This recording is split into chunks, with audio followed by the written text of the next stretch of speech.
Welcome everybody, my name is Adam Miles and this is I Need Something to Watch, the show where we provide recommendations for your horror-fueled nights of viewing. Taking the lengthy, dialogue-driven movies that horror fans have come to love over the years, stripping out a lot of the unnecessary stuff, speeding up the actual point of what you're watching, and creating a very much shorter version of what you're going to expect, somehow accomplishes something that horror fans absolutely embrace throughout the years. And we're always eager to hear about that next potentially great one to be released. In fact, some of the most beloved horror films of all time fall into this exact category. I'm talking about the horror anthology.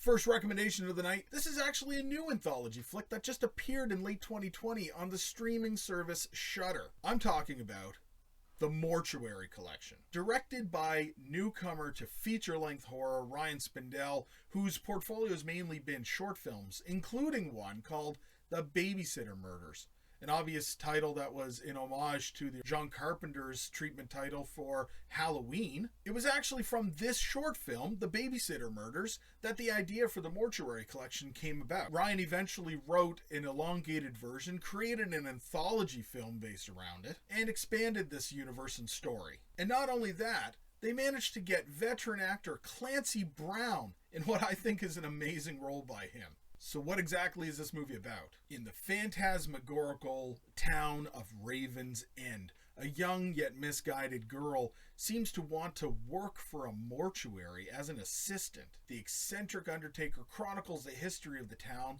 through the deaths of its people, each one told through a series of twisted tales, and each one more terrifying than the last. So why do you want to watch it? Above all else, I want to throw onto the table, because you know that I'm a fan of this as much as any of us are.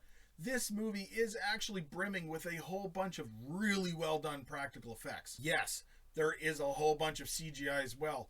Most of it's actually not that badly done, but the practical effects stand out heads above everything else that you're going to see. The segments themselves are truly original. I have a hard time picturing some of these stories being any other version or variation out there already that we've seen. There is an absolute influence of Guillermo del Toro in this, as well as the works of H.P. Lovecraft. And even as the opening credits were appearing with this huge sequence that they have, I found myself picking out really fun items visually that they kind of threw in there. Some of them are right in your face, and some of them it takes a little bit of extra time to find. All in all, we're doing a full review of it on Theycast from the Coast. Check that out on the rest of the Misunderstood Art Company page, but I would just suggest diving in. Even beyond life itself. Second movie that I'm going to recommend tonight, a 2016 Canadian-produced film, which you can actually catch right now on Amazon Prime. Minutes Past Midnight. 9 short films by 9 directors handpicked through Rue Morgue Unstable Ground's long-running short film festival, Little Terrors. This little and fairly unknown movie, which I was put onto by a good friend, actually contains a lot of talent that you really got to kind of see to believe. And it's talent that likes to go and throw some good old blood and gore right at the screen for you. So what's it all about? The synopsis goes as follows. As midnight falls, all manner of terror invades the earth. Demons, cannibals, killers, ghosts, and monsters swarm the world in these tales of supernatural, the fantastic, and the just plain horrific. Prepare to see some of the finest that the world of fright has to offer. So why do you want to watch it? First off, they actually appended a warning to the beginning of this movie, as well as all the advertisements for it, stating specifically and explicitly that these tales are not for the faint of heart. And while we usually take that with a grain of salt, a lot of the reviews that are out there actually kind of tend to agree with it. The movie has a lot of shock factor to it. Not too bad that the general horror fan and community won't really like it. Color me curious. Keeping in mind, once again, there are 9 segments that are in this. And sitting at a running time of a reasonable 1 hour 40 minutes, that goes to tell you that these are truly bite-sized tales of terror. Who doesn't love those? And I have to mention that there is a stop-motion animated sequence in this that has got fans loving it. It is truly a fan favorite, and admittedly, it's amazing. You'll love the Lovecraftian vibe. Met the professional wine taster and introduced him to his wife. God. Third and final recommendation for the episode is I am a firm believer that everything comes in threes. I really hope you didn't think that I would talk about anthology films without bringing up what potentially is the mother of all anthology films that everybody loves, Creepshow, 1982.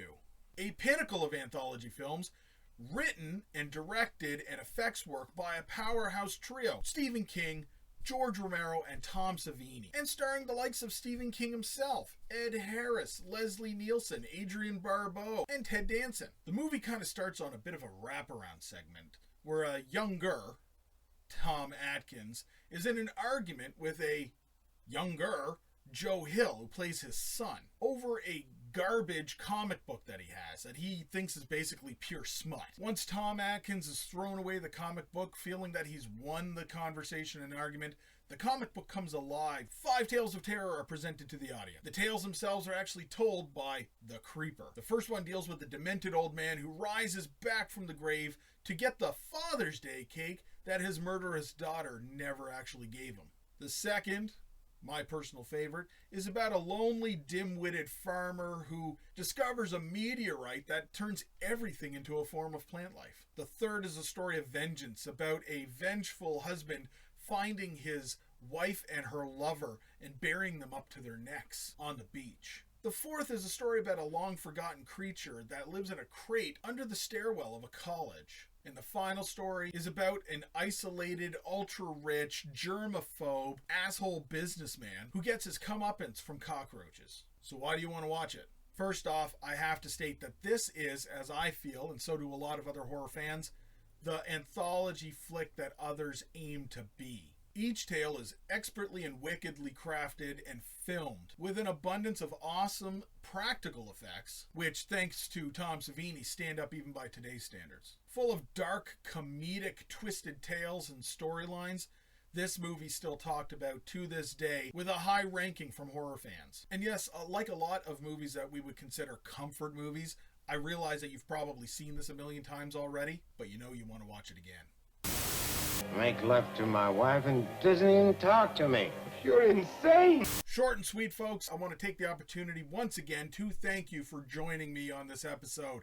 If you like what you're watching, please take a moment to hit that subscribe button down below, subscribe to the Misunderstood Art Company, and check out the rest of the stuff that we also produce. One of the biggest pieces of content that I'm very proud of is that me and all of my amazing horror friends get together and we talk more in depth and review horror movies on a show that we call They Cast from the Coast, which is available as a podcast and the web show itself.